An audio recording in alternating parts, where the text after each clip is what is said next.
Ikan rongkal nakhan dia Tripura road ania sermuda tuidam korte thaweng road khania helai taki tuilut kon an te chuni tani ma se helma kallo hian hela hen kan kaldon hei kan bike condition ania berve de ulak kai mai poi ka ber khup som le mini som pakhat petrol hi tung khat pola tala kilometer zai kan kalpo ka chu thiam lowe tihan laha kanan in siam rema GoPro battery ta han thla tlan ngar mai peng om to lo chuan so lai de wakhan re de sak to motor khalai in mei su ti ha lain tara mizo tong dik takin mo he tu line mizo tong yel ngan re thiam lo kanom ta zau zawa mei an zu khan zial chun zungai maya zialan zu khan mei zu an ni mizo tong chuan chu re thiam tu tin dorai vakala mi patan isami vatan tira lume etini ai hei chu uyom va khatiang de de wakha chuan ramai kala bu chin na tur thing le mau ikita lova tini mo khatiang mi zo tong ron nial samme ta lom kan di ron ti ta nom thina tun lai an here tha de mizo tong upa po ni lo mizo tong kan native language kan tiang chi se thiam lo ka nom ta zo zo amol tha kan ikha tiang zinga han tel ve lo tur anal nek mai a kong koi lai ka phia tiang kan ria lo lu tu na chani chu le khabu te kan chiar tlem lu tu wa ne helam kong a hian ma kan son hi ngai vio tuipui bari kilometer sompre tuipui bari a hian som ding kha mission arena tlatin ka ria ni kina biak chin tur ni kan COC Clash of Clans khelpui chin ma na tang khelpui khelbu mal to lo ma chu group a hian kan lo ma kan group a pathian tu oi beri ni kan ti thina mission ari chu kan kal sot khop maya kan chol vak lo wa West Pai lenga chi hang kan chu train kan dinga fai ne wa kan chol lo boka no ka chon voi ni voi thum kan chol ta zo kan ding ta zo kha chuta po eng ma thil dang ti vak lo in som le som por kan ya Tripura lampang kan pan der mai kan kal so vio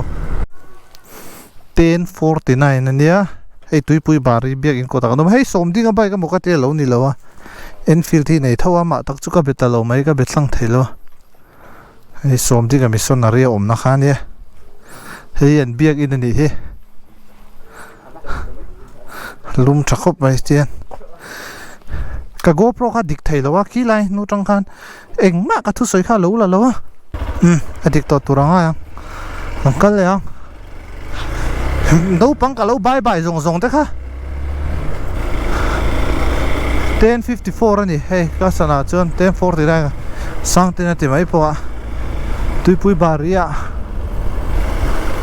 kanom me ka ni hei home mission field ani Presbyterian ang lawa mo sinun mission board noya Mizoram chung ve kala nia Mizoram pon kal dur chuan lat lan ve ve wangai som pani dar khat ve la Jampui Hills kanonga dar thum kan ho viau thim viau do ne ma se pai lo an thim ve de ha travel om som pakhat le minute khatania tuna kanom na hi Rajiv Nagar 1 tia Rajiv Nagar hi 1 le 2 om nge mai an khuwa hi kongbula om kholian lo chu ni fa ai ke bulala lu lo wangin Tata Sky ti de bohalo ma hei Rajiv Nagar tak hi kilometer som panga ti lenia an mani hi an la changkang lu tuk lo wa kong si ra hin bol mai yang chi ti le teng khan la war khop mai no pangte pui tling thang pai ruak ano pang om mai yang chi ti te khamo an la sang lu tuk lo ve a video lo en tu tamzo ka hi chu two wheeler po nei ve tho in ni ka ringa two wheeler dei lo tan vlogging en pe thu om lo wa hang ka chu in din huna po nei ni lo mola in to del mo sustain về ang chi ang khai ni pha thu nual lam te ve ka khát tiếng ril ru trăng khát chuan tiếng khoa anh mu hen mặc thì ol du khmai a mi na cheng za an nei lo te mak ti ol do mai ne ma se mak mi lo ne thing tlang le tiếng a chuan tun nai te la kum som panga ta som ni kal ta po khan yang chu kum som ni kal ta ve la tang khan sarkarin tiếng chu mi scheme chu tiếng khát tiếng ti chi lo nei siam ta khát tiếng ma tu thing tlang anh sum nei ngai na lo ra ran bo sum har salu tu sum chele che vak vel tu kha lo chu wang chuan cheng somnga patli chung ku pa ina cheng za cheng somnga nei mi lo ha thei tla ni tu nang ril ru tang chuan makin ti mai thei ma se mak mi lo ne nang chuan kan lamai kal tang hei en khuang he Rajiv Nagar tho chul nya YC office na ta he Rajiv Nagar chu ni si kan zo lo le dikanga kal zel tur yang kal zel phot ba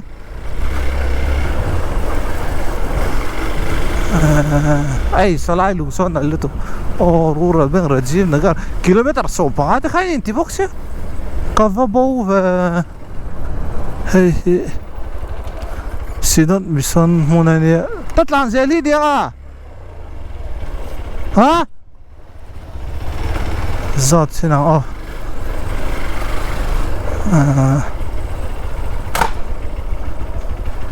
Rajiv Nagar tu ani hey yo hey te lo yo adikang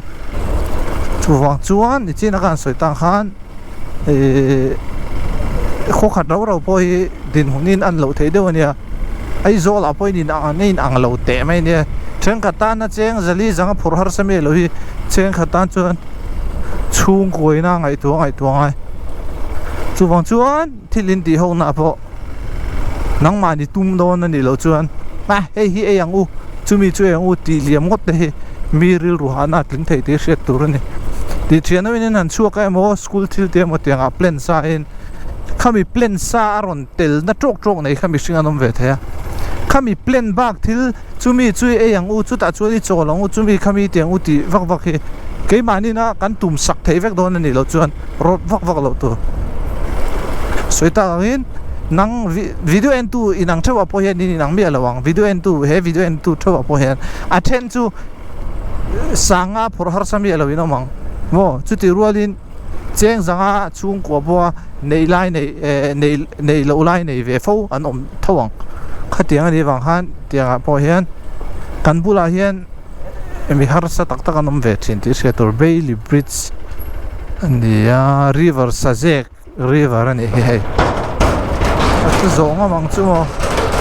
engma zonga blok tur tu in zia leng lo chu la chu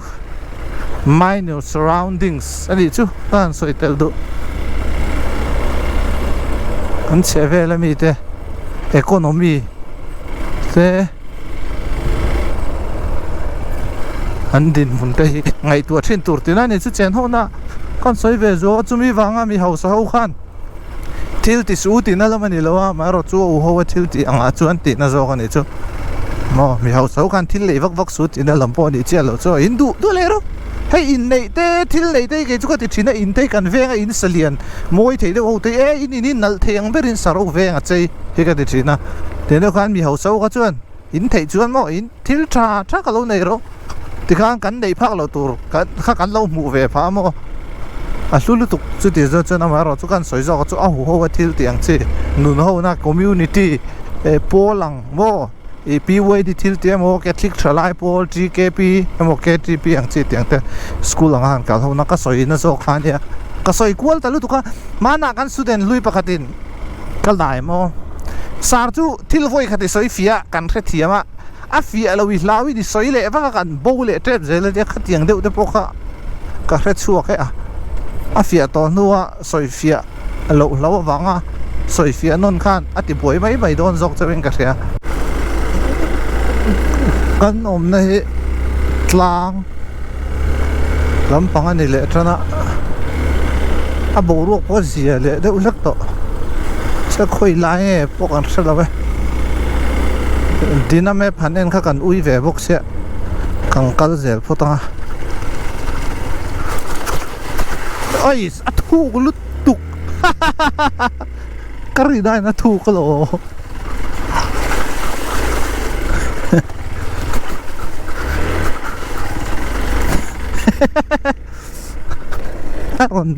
aron der chau trok hello ti tui lai lo ne cha kal kong chu dik ze lang chu hela hi ni mo kong an sai chu pulong ki ban sai Rajiv Nagar chak kong cheve de hek o ma ti la ha hang ho hi ni mel hi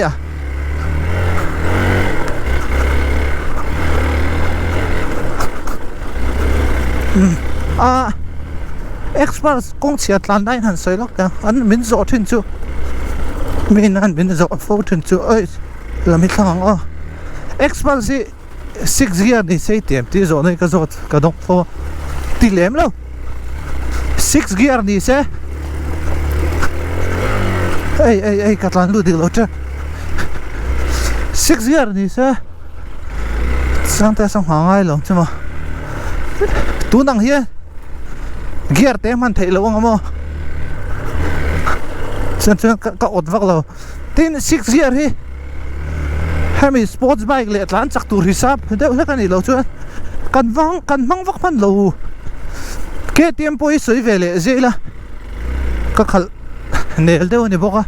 ke tem te po hi highway ka han tran tak hian 6 gear kam man vak lo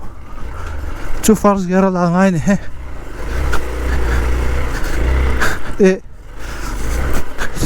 third fourth fifth cái về là tụi mình chia cần mong trang puya chú vàng chú anh expulsion gear này ta sẽ chú anh alo en hi chế phải căng tu na cần bay mù lăng sar đấy wa gear này hậu hiền ngày tu gear ngay này lo cần bay mù lăng sar á lo en chả đâu là hậu hiền ngày tu là expulsion SCB 200 mo FC những thứ lăng sar rồi là heng au hi CC ni ma chuan hemi CB 300 F te kha chu a CC sang le to 5 gear low end 6 gear ne amo se kang au power nei zat le aneng lo kha endila a gear ratio kha a tok wang ani ma ya chung expert kha ha ka tlan diklote express khan 6 gear nei se chuan tiang ata hian first gear clear langai nga tu nei chong first gear in tlan thau mai lamo chuwang chuwa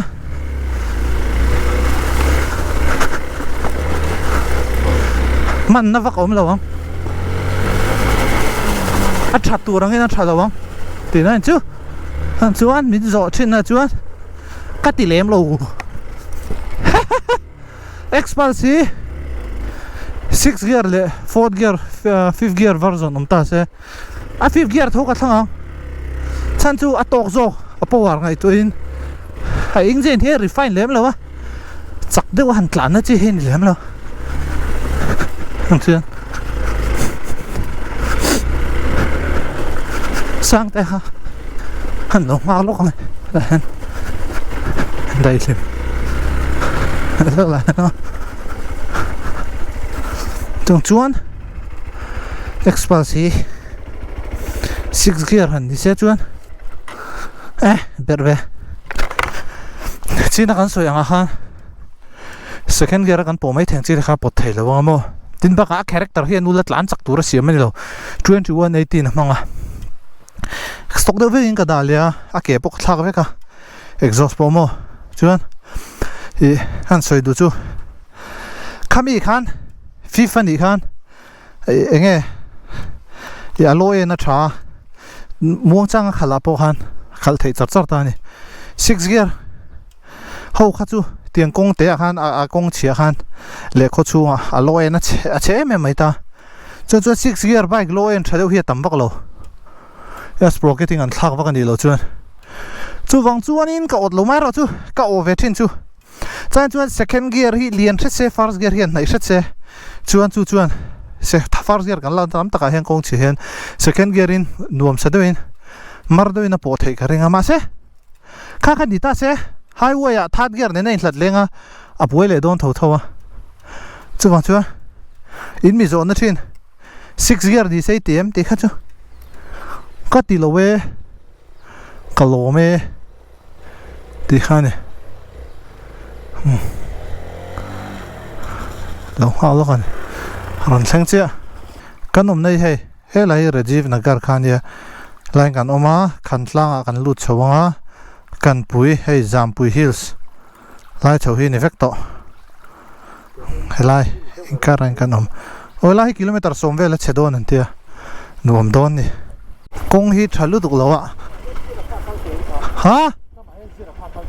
kal lawa anal ve de sak dona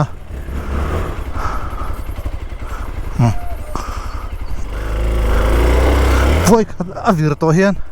avir vak zela fu se na ka te ke ma so han tang te pa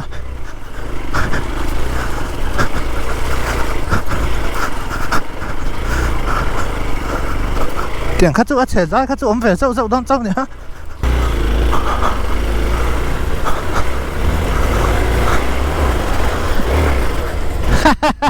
sorry a kau tlang a lon ka tum thina no bi mo ka tia no bi khalin ka khala dik lo khu lai tang khan che khom mai tiang deuh ngar thế nè e ai che deuh te that deuh lai dam khan tlang kan lu trap khan tlang sang ka chu tiang he nei don shim shim ne low update zuai status update ani chu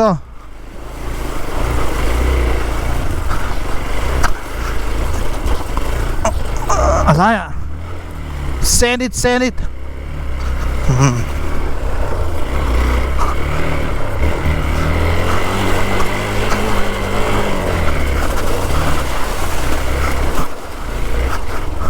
kiểu phải dưới hàng bike dưới ra này vậy hey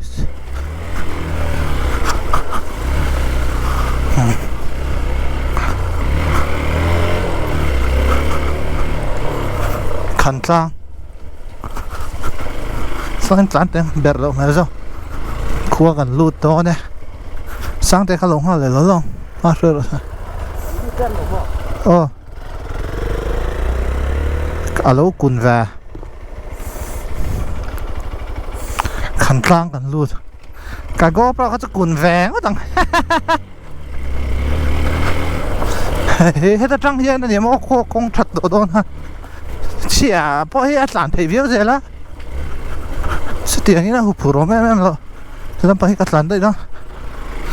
sao ta cả ổn sao rồi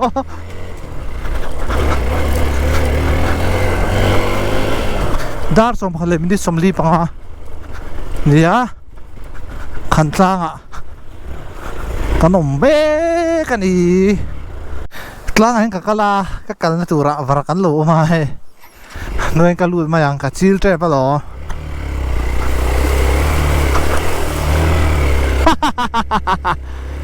katlan lut fu lo lak lo a chi lo rap tha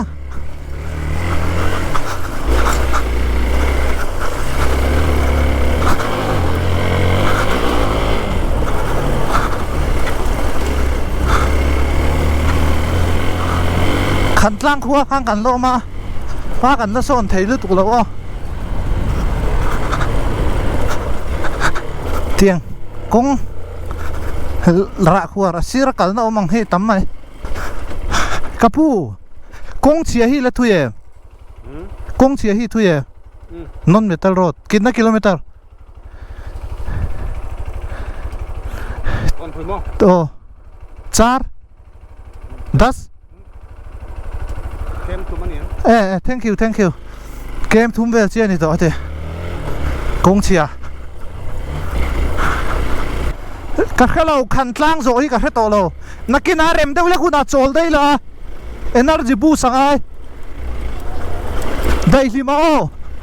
dar riat vel ne kan choi na ha thil kan lei le me lo kan tlan ngar mai a bye bye bye tlan vak ki thai a chuan chuan a fok ena min thing let lo to ve ha dam de si ei he tiang kha than thiam ngai tlan chiam lo in pus tak tak chuan ha ul lu duk chuan ha thak vak lo to khan tlan char hi a fu ber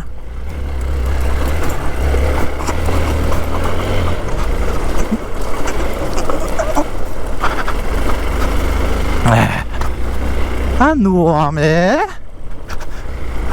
khong nuam bok kal ngai lo kal na nuam bok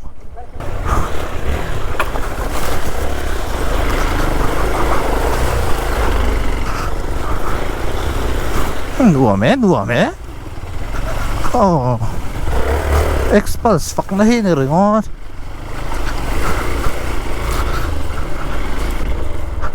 kalok thank you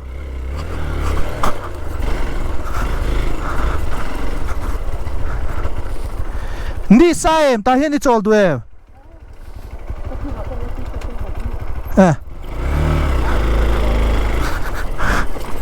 ang ai sang vak lo ni ron te ha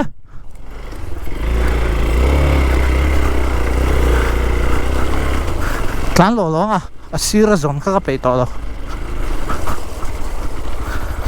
ka tlan lu the mo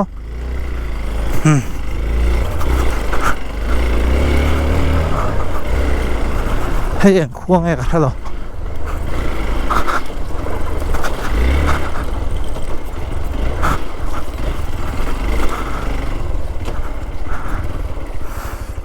để trong các lán thế á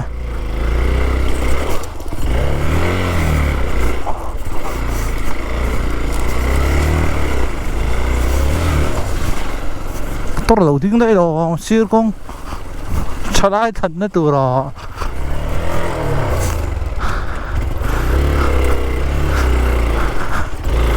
waiting set thì khăn sang thì cái gì à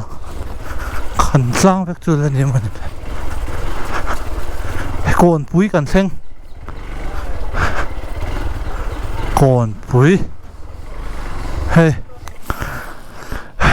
còn bụi không phải sang từ khó hey sao nè hey giảm bụi lang đúng cả là này mà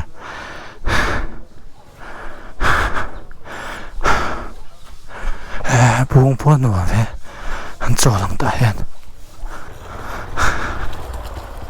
anh đùa mẹ